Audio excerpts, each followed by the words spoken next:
गौतम बुद्ध कहते हैं कि किसी से उम्मीद लगाने के बजाय अपने आप पे कॉन्फिडेंस रखो, अपने ऊपर विश्वास रखो, अपना प्रकाश, अपनी प्रेरणा खुद बनो। क्योंकि इस दुनिया में जब तुम आए थे तब भी अकेले थे, और इस दुनिया से जब तुम जाओगे तब भी अकेले ही जाओगे। तो फिर दूसरों के सहारे जीना ये कैसी जिंदगी है? दूसरों का धन, दूसरों का पुरुषार्थ और दूसरों के कर्म से तुम्हें कोई लाभ नहीं होगा। अगर इन सब से तुम्हें थोड़ा बहुत लाभ मिल भी गया, वो केवल भौतिक सुख ही होगा। वह सुख केवल बाहरी रूप से होगा, आपकी आत्मा से नहीं। तुम जरा सोचो, जब तुम इस दुनिया को छोड़ोगे तो तुम्हारे सारे भौतिक सुख, सारी चिंताएं, सारी खुशियां और सभी परेशानियां सब कुछ यहीं छूट जाएंगी, और इस दुनिया से तुम केवल खाली हाथ ही जाओगे। कर्म ऐसा करो, पुरुषार्थ ऐसा करो जिसके जीते जी तो आप सुख लेंगे ही, और इस दुनिया से जाने के बाद भी आप ये सुख लेकर जाओगे। और इसी को कहते हैं भीतर का सुख, भीतर का आनंद। आइए दोस्तों, इस बात को हम एक कहानी के माध्यम से सुनते हैं, लेकिन उससे पहले आप हमारी कहानी में खो जाओ, हमारे चैनल को सब्सक्राइब कर लीजिए, वीडियो को लाइक और अपने दोस्तों में शेयर जरूर कर दीजिए। तो आइए जल्दी से वीडियो को शुरू करते हैं। एक दिन की बात है, सुबह का समय था और गौतम बुद्ध के सभी शिष्य एक जगह इकट्ठा हुए, और फिर गौतम बुद्ध ने सभी को संदेश देना आरंभ किया और बोले, आज मैं तुम्हें एक ऐसे व्यक्ति की कथा सुनाता हूँ जिसके पास सब कुछ होते हुए भी वो बहुत ही ज्यादा दुखी था। वह अपने जीवन में बहुत ही ज्यादा परेशान था। और फिर भगवान गौतम बुद्ध ने अपने सभी शिष्य को बिठाकर कथा शुरू की। उन्होंने कहा कि किसी नगर में एक सेठ रहता था।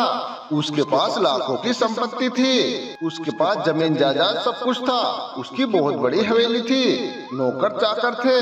फिर भी उस सेठ के मन को शांति नहीं थी, वह से बहुत ही ज्यादा परेशान रहता था। फिर एक दिन उसे किसी ने बताया कि एक नगर में एक साधु रहते हैं, और वह साधु लोगों को ऐसी सिद्धि प्राप्त करा देते हैं कि उस सिद्धि की वजह से उसे मनचाही वस्तु मिल जाती है। उनके जीवन में जो भी कामनाएं रहती हैं वो सब कुछ मिल जाती हैं। गांव के उस आदमी की बात सुनकर सेठ उस साधु के पास चला गया और उसे प्रणाम करके निवेदन किया। उस सेठ ने कहा, हे महाराज, मेरे पास धन की कोई कमी नहीं है, लेकिन फिर भी मेरा मन बहुत ही अशांत रहता है। मैं हमेशा कुछ न कुछ सोचता रहता हूँ, परेशान रहता हूँ। कृपया करके आप मुझे कोई ऐसा उपाय बता दीजिए जिससे मेरी अशांति भंग हो जाए, मेरी अशांति दूर हो जाए, मैं जो चाहूँ वो पालूं। उस सेठ की बात सुनकर वह साधु चुपचाप रहे। फिर सेठ ने सोचा कि साधु बाबा उसे कोई ताबीज दे देंगे या फिर और कोई जादू मंत्र कर देंगे जिससे उसकी सारी इच्छाएं पूरी हो जाएंगी। लेकिन वास्तव में साधु ने ऐसा कुछ भी नहीं किया। साधु ने उस सेठ से कहा, हे सेठ, तुम कल आना। जब सेठ अगले दिन साधु के पास गया तो उस साधु ने उस सेठ को कुटिया के बाहर धूप में बिठाकर रखा और स्वयं अपनी कुटिया के अंदर जाकर छाया में बैठे रहे। गर्मी के दिन थे, सेठ का पसीने में बुरा हाल हो गया था। सेठ को यह सोचकर बहुत गुस्सा आ रहा था, लेकिन वह सेठ इस चीज को बर्दाश्त करके चुपचाप बैठा रहा। दूसरे दिन उस साधु ने कहा कि आज पूरे दिन तुम्हें खाना नहीं मिलेगा। भूख के कारण सेठ के पेट में चूहे दौड़ते रहे, पूरे दिन अन्न का एक दाना भी उसके मुंह में नहीं गया। फिर सेठ ने देखा कि वह साधु तरह तरह के पकवान बनवाकर उस सेठ के सामने ही बड़े चाव से खा रहे हैं। वो सब सेठ ने बर्दाश्त किया और वो दिन भी बीत गया। और जब रात हुई तो वह सेठ साधु का यह व्यवहार देखकर सोच सोच कर ही परेशान रहा। उस सेठ को एक पल भी नींद नहीं आई।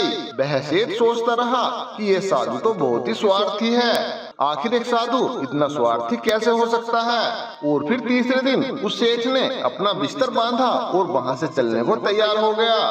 तभी साधु बाबा उसके सामने आकर खड़े हो गए और बोले, हे सेठ, क्या हुआ, कहाँ जा रहे हो? फिर सेठ ने कहा, हे महाराज, मैं बड़ी आशा लेकर आपके पास आया था, लेकिन मुझे यहाँ कुछ भी नहीं मिला, और साथ ही बहुत ही मुसीबतें मुझे उठानी पड़ी जो मैंने जीवन में कभी नहीं उठाई थी, और अब मैं जा रहा हूँ। उस सेठ की बातें सुनकर साधु हंसकर बोले, हे मूर्ख, मैंने तुझे इतना कुछ दिया लेकिन तुमने कुछ भी नहीं लिया। यह सुनकर उस सेठ ने आश्चर्य भाव से साधु की तरफ देखा और बोला, अरे गुरुवर, आप ये क्या कह रहे हैं? आपने तो मुझे कुछ भी नहीं दिया। उस साधु ने कहा, हे सेठ, जब मैंने पहले दिन तुम्हें उस धूप में बिठाया और मैं स्वयं छाया में बैठा रहा तो मैंने तुझे बताया कि मेरी छाया तेरे कुछ काम नहीं आने वाली है।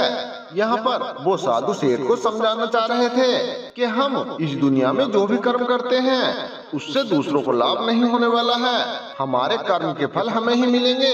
अगर दूसरे का लाभ भी होगा तो वो बहुत बाहरी सुख होगा, वह भीतरी सुख नहीं होगा, क्योंकि भीतर से उसे शांति नहीं मिलेगी। इसलिए दूसरों के कर्मों से हमारा कोई मतलब नहीं है। और यही बात वो साधु सेठ को समझाना चाह रहे थे कि मेरी छाया तेरे काम नहीं आ सकती।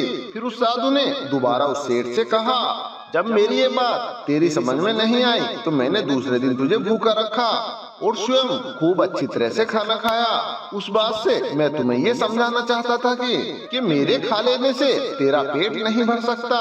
हे सेठ, मेरी एक बात का ध्यान रखो कि मेरी साधना से तुम्हें कोई सिद्धि नहीं मिलेगी।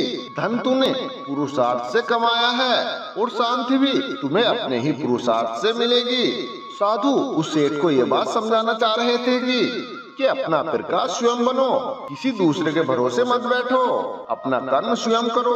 अगर तुम स्वयं कर्म करोगे तो उसका फल स्वयं आपको ही मिलेगा। अगर तुम अच्छे कर्म करोगे तो तुम्हें अच्छा फल मिलेगा, अगर तुम बुरे कर्म करोगे तो आपको बुरा ही फल मिलेगा। उसी प्रकार अगर आप पुरुषार्थ करोगे तो शांति तुम्हें ही मिलेगी। दूसरों के पुरुषार्थ से तुम्हें कोई लाभ नहीं होगा। दूसरे के पुरुषार्थ से मतलब ये है कि तुम्हारे माँ बाप, भाई बंधु और परिवार सबकी अपनी अपनी पुरुषार्थ होती है और सबके अपने अपने पुरुषार्थ से सबको अपना अलग अलग लाभ मिलने वाला है। उनसे तुम्हें कुछ नहीं मिलेगा। इसलिए खुद अपने भीतर शांति पाने के लिए तुम्हें अच्छे कर्म खुद ही करने होंगे। और तुम जब इस दुनिया से जाओगे तो तुम्हारे यही कर्म फल तुम्हें साथ लेकर जाएंगे, तो तुम्हारे यही कर्म फल तुम्हारे साथ जाएंगे। ये जो तुम्हारे कर्म हैं ये तुम्हारे साथ ही जाएंगे और कर्मों का फल ये हमेशा ही आपको मिलता रहेगा। अगर इस बार नहीं मिला तो अगली बार मिलेगा, लेकिन इसका फल आपको अवश्य ही मिलेगा। साधु की यह बात सुनकर उस सेठ की आंखें खुल गई।